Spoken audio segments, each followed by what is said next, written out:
What a whirlwind of a week it has been for Philadelphia Eagles fans, and honestly, for anyone following the NFL drama. Out of nowhere, the Houston Texans shocked everyone by releasing safety CJGJ Gardner Johnson after only 3 games with the team. Think about that for a second. This is a guy they traded for. This is a guy they restructured a deal with, converting more than $6.5 million into a signing bonus, which usually screams stability, commitment, long-term plans. And yet, after just 3 weeks of regular season action, Houston decided to cut ties. You can imagine how that news hit the timeline, and the reaction wasn't just surprise, it was disbelief. Now, what makes this even wilder is the connection back to Philadelphia. Gardner Johnson has always been a polarizing figure, but one thing nobody questions is the energy and swagger he brings to a defense. He was an absolute playmaker in midnight green, racking up interceptions and making himself a fan favorite. Twice during his stints in Philly, the team went all the way to the Super Bowl. That's not coincidence. The numbers speak for themselves. 28 games in an Eagles uniform, 12 interceptions, countless momentum-swinging plays. When he's locked in, he's the kind of guy who changes games and sets a tone with his attitude. But here's the thing. For every big play and every fired-up moment that gets the stadium rocking, there's been baggage trailing close behind. That's been the story of his career. 5 different teams in 7 years isn't a fluke. That kind of resume tells you there's something deeper going on behind the scenes. And if we take a step back, the Texans' quick trigger make a lot more sense when you look at the whispers that started floating around. Reports suggested blown coverages, like the critical mistake against Jacksonville that directly set up the Jaguars' game-winning score. There was talk that he wasn't accepting accountability for mistakes, that he wasn't meshing with the defense or buying into his role. Then came the big one. Friction so strong, he was either pushing for a new role or maybe even asking for a trade.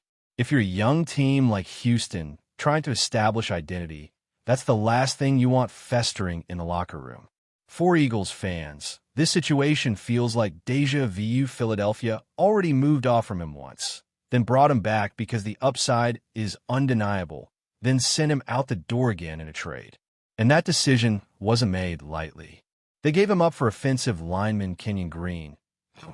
Let's be real, hasn't exactly made a splash. In hindsight, it looks like they shipped out a proven defensive weapon for a player who isn't even on the roster right now. That's tough. But the fact that they still went down that path shows how hesitant they were about keeping him around despite everything he gave on the field. And now, naturally, the big question circling all over Philly is simple. Should the Eagles try to bring him back one more time? On paper, it makes sense. He knows the system.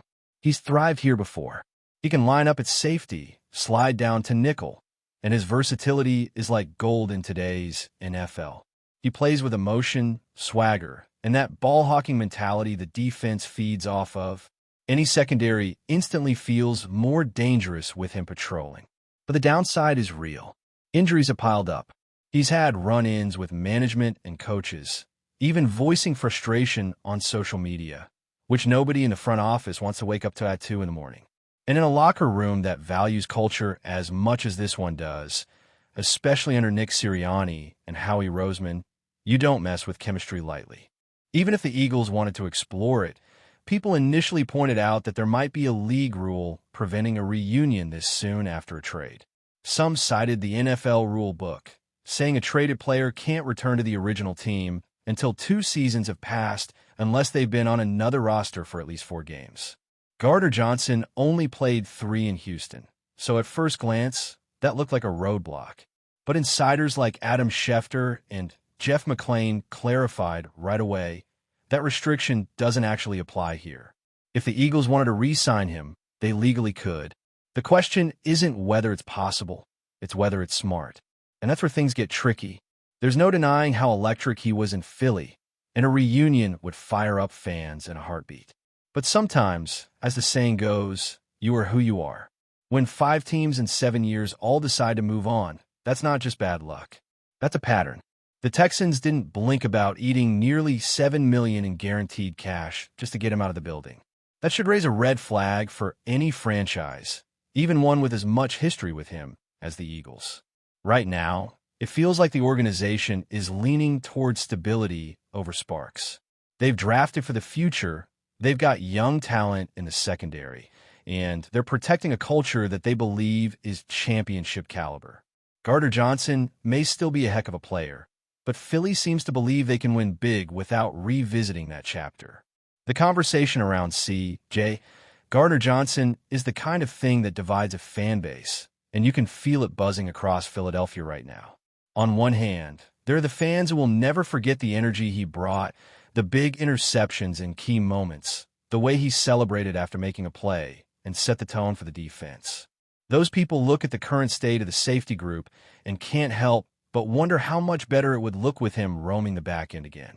They see a guy who, when fully locked in, has the ability to change games, tilt the field, and give opponents headaches all day long. To them, the idea of him suiting up in midnight green again is almost irresistible. But then you hear from the other side, the fans who remember the drama, the social media posts, the injuries, the rumors about accountability, the whispers about not being the easiest teammate to work with. They point to his history of bouncing from team to team and say that should tell you everything you need to know. If the Saints, the Eagles, the Lions, and now the Texans have all decided to move on in such short stints, then maybe he's not the guy you want influencing a locker room that is built on brotherhood and culture. Those people worry that if you bring him back now, you risk upsetting the balance of a team that already has its eyes on another deep playoff run. Even the analysts and insiders are split. Adam Schefter said flat out that he doesn't see it happening right now. Could injuries change that? Sure, anything is possible. But his tone made it clear. As of today, it's not realistic. That's important because Schefter's plugged in and his words often mirror what front offices are thinking. Then you have Nick Sirianni, who didn't slam the door, but came pretty close. He made sure to shine light on the group he has, talking up Reed Blankenship, praising Andrew Makuba's growth, and even mentioning the contributions from younger depth pieces like Sidney Brown. That wasn't just coach speak. That was a statement of confidence in the unit. If the Eagles truly believed they needed CJ Gardner Johnson, Sirianni wouldn't be going out of his way to highlight the guys already in the room. Still, this is Philadelphia, and the debate isn't going away anytime soon. Fans love a good reunion story, especially with a player who has already worn the jersey and delivered in big moments. And make no mistake, Gardner Johnson gave this city some unforgettable ones. That's part of why this conversation feels so alive. It's not like we're talking about some journeyman who barely made an impact. We're talking about a guy who, when healthy and engaged, was one of the most exciting defensive backs in the league. That memory carries weight. But the NFL isn't about nostalgia. It's about what you can do for a team today without dragging down the future. And right now, the Eagles are focused on building continuity in the secondary. They believe Andrew Makuba is going to be a star. They believe Reed Blankenship has the steady presence to be his anchor. They believe in the way Vic Fangio has installed his defense and the chemistry that's starting to develop. Bringing in Gardner Johnson might add short-term flash, but it could also create long-term problems.